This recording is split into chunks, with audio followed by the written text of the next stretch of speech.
Hi hello ನಮಸ್ಕಾರ ಸ್ನೇಹಿತರೆ, welcome to Sweety creations. ಇವತ್ತು ನಾನು ಮಶ್ರೂಮ್ ಚಿಲ್ಲಿ ಪೆಪ್ಪರ್ ಗ್ರೇವಿ ಮಾಡಿದ್ದೇನೆ. ಆ ರೆಸಿಪಿಯನ್ನು ನಿಮ್ಮ ಮುಂದೆ ಶೇರ್ ಮಾಡ್ತಾ ಇದ್ದೇನೆ. ಇಷ್ಟ ಆದರೆ ಲೈಕ್ ಮಾಡಿ. ಯಾವ ರೀತಿಯಲ್ಲಿ ಬನ್ನಿ ನೋಡುವ. ಮೊದಲಿಗೆ ನಾನು ಮಶ್ರೂಮನ್ನು ತೆಗೆದುಕೊಂಡಿದ್ದೆ, ಅದನ್ನು ಕ್ಲೀನ್ ಮಾಡಿ ಕಟ್ ಮಾಡಿ ಇಟ್ಟಿದ್ದೇನೆ. ಕಟ್ ಮಾಡಿದ್ದನ್ನು ಸಪ್ರೇಟಾಗಿ ತೆಗೆದು ಇಟ್ಟುಕೊಳ್ಳೋಣ. ಈಗ ಇದಕ್ಕೆ ಬೇಕಾದ ಮಸಾಲೆಯನ್ನು ರೆಡಿ ಮಾಡೋಣ.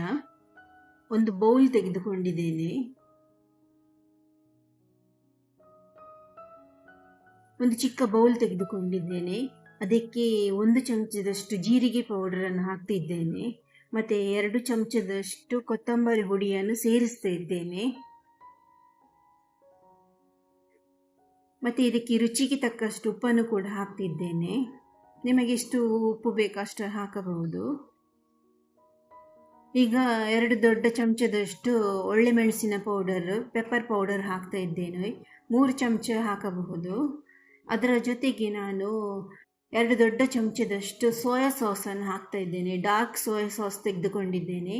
ಮತ್ತು 1 ದೊಡ್ಡ ಚಮಚದಷ್ಟು ಟೊಮೆಟೊ ಸಾಸ್ ಕೂಡ ಹಾಕಿ ಈ ಮಸಾಲೆಯನ್ನು ಮಿಶ್ರಣ ಮಾಡಿ ಸಪ್ರೇಟಾಗಿ ತೆಗೆದಿಟ್ಟುಕೊಳ್ತಾ ಇದ್ದೇನೆ. ನೋಡಿ, ಈ ರೀತಿ ಬಂದಿದೆ ಮಸಾಲೆ. ಸೋಯಾ ಸಾಸ್ ಮತ್ತು ಟೊಮೆಟೊ ಸಾಸ್ ಹಾಕಿ ಮಿಕ್ಸ್ ಮಾಡಿದ್ದು. ಈಗ ಒಂದು ಪ್ಯಾನ್ ತೆಗೆದುಕೊಂಡಿದ್ದೇನೆ. ಅದು ಬಿಸಿ ಮಾಡಿ ಅದಕ್ಕೆ 1 ದೊಡ್ಡ ಚಮಚದಷ್ಟು ಎಣ್ಣೆಯನ್ನು ಹಾಕಿದ್ದೇನೆ. ಎಣ್ಣೆ ಬಿಸಿಯಾದ ಬಳಿಕ ಅದಕ್ಕೆ 2 ನೀರುಳ್ಳಿಯನ್ನು ಸ್ಲೈಸ್ ಮಾಡಿ ಹಾಕಿ ಫ್ರೈ ಮಾಡ್ತಾ ಇದ್ದೇನೆ. ಇದು ಕಲರ್ ಚೇಂಜ್ ಆಗೋ ತನಕ ಫ್ರೈ ಮಾಡ್ತಾ ಇರಬೇಕು.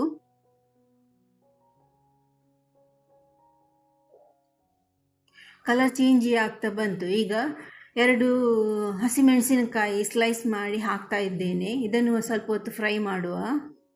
ಈಗ 1 ದೊಡ್ಡ ಚಮಚದಷ್ಟು ಶುಂಠಿ ಬೆಳ್ಳುಳ್ಳಿ ಪೇಸ್ಟನ್ನು ಹಾಕ್ತಾ ಇದ್ದೇನೆ. ಶುಂಠಿ ಬೆಳ್ಳುಳ್ಳಿ ಪೇಸ್ಟ್ ಇಲ್ಲದಿದ್ದರೆ ಶುಂಠಿ ಮತ್ತು ಬೆಳ್ಳುಳ್ಳಿಯನ್ನು ಸ್ಲೈಸ್ ಮಾಡಿ ಹಾಕಬಹುದು.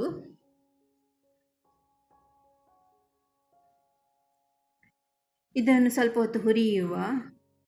ಈಗ ಇದಕ್ಕೆ ಕೊಚ್ಚಿದ 2 ಟೊಮೆಟೊವನ್ನು ಹಾಕ್ತಾ ಇದ್ದೇನೆ. ಇದನ್ನು ಕೂಡ ಸ್ವಲ್ಪ ಹೊತ್ತು ಫ್ರೈ ಮಾಡುವ.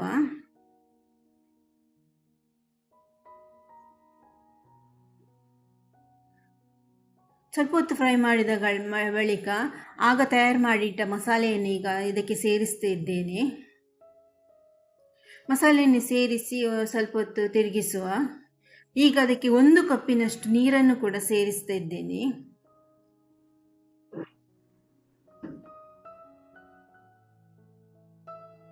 ಈ ಮಸಾಲೆ ಕುದಿಯುತ್ತಾ ಬರುವಾಗ ಇದಕ್ಕೆ ಕ್ಲೀನ್ ಮಾಡಿಟ್ಟ ಮಶ್ರೂಮನ್ನು ಅದಕ್ಕೆ ಸೇರಿಸಬೇಕು.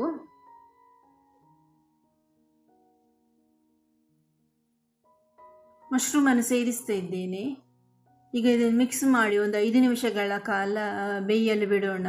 ಮಶ್ರೂಮ್ ಪಕ್ಕನೆ ಬೇಯೋದ್ರಿಂದ 5 ನಿಮಿಷ ಸಾಕಾಗ್ತದೆ.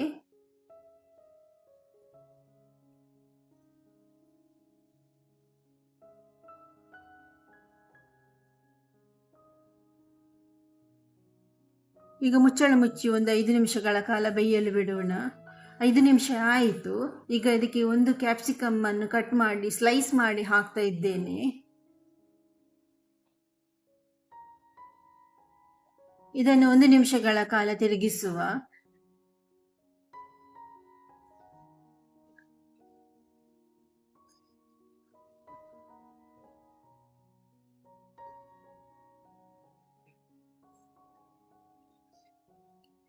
ಈಗ ಇದಕ್ಕೆ ಸ್ವಲ್ಪ ಕೊತ್ತಂಬರಿ ಸೊಪ್ಪನ್ನು ಕೂಡ ಸೇರಿಸುವ. ಈಗ ನೋಡಿ, ತಯಾರಾಗಿದೆ ನಮ್ಮ ಮಶ್ರೂಮ್ ಚಿಲ್ಲಿ ಪೆಪ್ಪರ್ ಗ್ರೇವಿ. ಈ ವಿಡಿಯೋ ಇಷ್ಟವಾದಲ್ಲಿ ಲೈಕ್ ಮಾಡಿ, ಸಬ್ಸ್ಕ್ರೈಬ್ ಮಾಡಿ. ಈ ವಿಡಿಯೋನ ಕೊನೆ ತನಕ ನೋಡಿದ್ದಕ್ಕಾಗಿ ಧನ್ಯವಾದಗಳು. ನಿಮ್ಮ ಸಪೋರ್ಟ್ ಯಾವಾಗಲೂ ಸ್ವೀಟಿ ಕ್ರಿಯೇಷನ್ಸ್ ಜೊತೆ ಇರಲಿ. ಮತ್ತೆ ಹೊಸ ರೆಸಿಪಿಯೊಂದಿಗೆ ಸಿಗೋಣ.